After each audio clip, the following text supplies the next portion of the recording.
Hey everybody, welcome to an edition of Sean's Page. Sean here, and today I want to talk to you about my Gibson 2017 Tribute. This is a made in USA 2017 model. I'm bringing it to you today because somebody had mentioned in an earlier comment on a video in which this guitar makes an appearance, hey, nice Tribute. So I thought I would talk to you about it and make a fast video. That was me kind of playing it. So we made a Roland JC120, and that was the neck position pickup. There's the neck, both, bridge.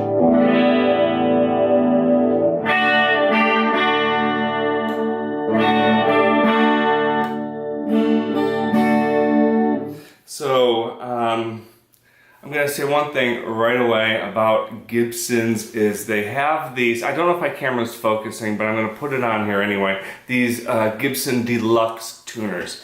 What is deluxe about the Gibson Deluxe tuners is they go out of tune if you look at them. So forget about bending on many Gibsons, your guitar will go out of tune.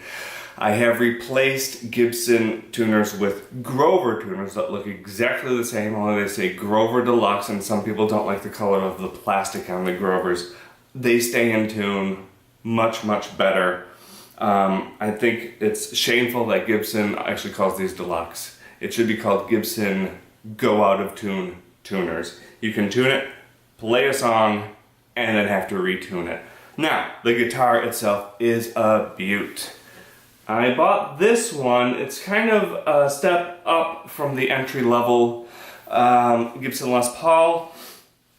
I think they're about $900 is what they sell for at Guitar Center. I had a coupon. I got it for much less than that. The fretwork on it is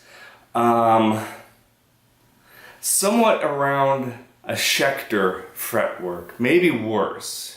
Maybe, I wouldn't say made in Mexico Strat. It's horrible. It's got sharp edges. The frets are horrible. Gibson told me I could bring this to Rainbow Guitars since it's got a lifetime warranty on workmanship and they will fix the frets. And I said, well, send me a hard shell case if I got it for doing that. If I got to make these extra trips. It comes with a gig bag. And they said no. So I'm making a video and I'm going to talk to you about the frets, or just the worst frets. Of all my guitars, the Fender frets are, I've never had a Fender with bad frets. The edges are so round and smooth you don't even feel on your fingers or your palm when you're touching frets. Fender frets are great. This Gibson fret, horrible. Over here and behind me I have SGs. They have great frets, American made SGs. I just gotta say one more time, these frets are junk. The workmanship on these frets were made by an apprentice. I don't think they were made by anybody who was not under adult supervision. And the adult supervisor took that day off. I got bad frets. They feel great. The intonation is great on the tops, but the sides, very, very sharp edges. Let's talk about the guitar and what you're gonna get when you buy this Tribute. This is the Tribute Honey Burst, and it's also available in a satin gold. The satin gold is a paint, and you don't see the wood. It's not a beautiful cut of wood, but there's a character, I think, in the wood. It's kind of like, you can't fake this. It's almost like take a good clear picture of it and forget about a serial number. You can fake a serial number. I can put the serial number on this on any guitar I want, but I can't put this wood on any guitar. Look at how thick that top is. It's just great. The workmanship is beautiful. The neck to body is great. The frets are horrible, Gibson.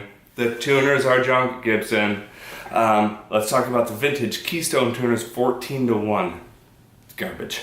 It's a Tectoid nut. It's a thick rosewood fingerboard on a mahogany slim tapered neck. I love this guitar. One problem is Gibson puts a jack here.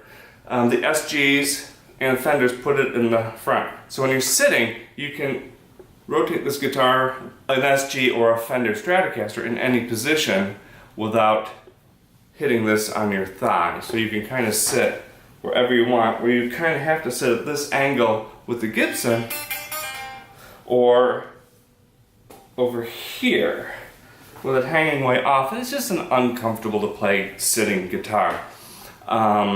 It's got a plain maple top, vintage look, 2 or 3 piece mahogany body. So you can see, I can't see right now where the pieces are glued together. It's got a classic carved top. It's a little piece of workmanship. When I was looking at buying one of these, the guy at Guitar Center showed me a flat top that was a little bit cheaper, and I didn't like the looks of the flat top. On the Fenders they look just fine. It's kind of the only way Strats are made, but the Gibsons with this carved top is just another level of workmanship. It's got these really cool classic controls, and you can see that if I'm getting a good view of that. They look great. The knobs are very, very fast. 490R and T pickups. So I think the R is for rhythm up here, and T is for treble at the bridge, a little higher trebly kind of a tone. They're not overpowering humbuckers. They actually sound great. I prefer the sound of Strats. I can really live with the sound of this Gibson. I actually like playing it. It's a fat, flat neck. It's fast. And it sounds great. I really like it. It's the 9-hole weight relief, so they drill holes. If you go to the Gibson site, you'll see where they drill the holes, and before they put the top on, to take off a little bit of weight. And actually, I weighed it next to this Strat. That Strat's heavier, by a few ounces heavier, but noticeably heavier. Not much more I can say about it. The nickel 2-o-matic and stop bar tailpieces. Typical, this Gibson switch, it gets a little crackly. I found that is pretty consistent on Gibsons. If you give it a flick back and forth, you can get the crackle out before you go on stage playing it, because you don't want the first time you flick it to go crack when you flick it, or not have any sound at all. I just plugged this in today to tune it up and play it. At the beginning of the video, it was pretty crackly. Now if I turn the volume up, there's essentially silent. What else can I tell you? Nothing. It's a great guitar other than the shoddy fretwork edges. Shoddy fretwork on the edges. The tops of the frets are great. It doesn't buzz. The harmonics come through crystal clear. Would I recommend this guitar to someone? If you want a Les Paul and you don't want to spend a ton of money, this is the real deal. It's an American-made Les Paul. It's got a set neck. Get the gold. Take a look at both of them. The gold is painted, and again, I like the wood. I like how it looks. I don't know if you can see it in the video, but there's a blue and a red Strat, and it's a nitro finish, and you can see the wood grain through it. You can see it in there. You can see it over there. My SGs, you can see the wood. I just have an eye for looking at the wood. You know, to take a peek. All the gold tops are painted gold, and they all look the same.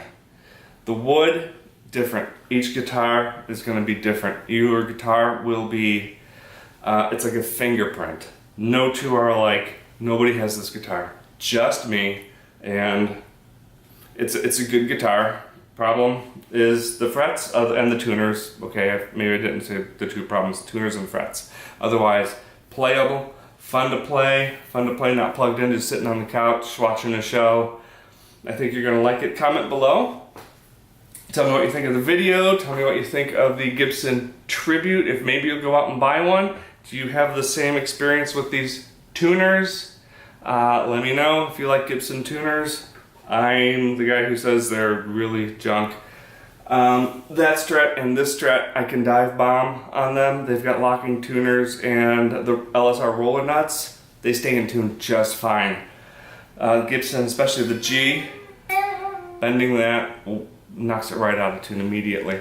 Like, comment, thumbs up, and I'll bring you some more guitar reviews, Somebody had commented on my Roland JC40 that I'm playing through, so I will bring a review of the Roland JC40 at some point, unless if I already have, then forget what I just said. Anyway, comment, like me, give a thumbs up, subscribe, tell your friends. I'll talk to you all later. Thank you for enduring this video of this 2017 Gibson Tribute in Faded Honeyburst. Bye-bye now.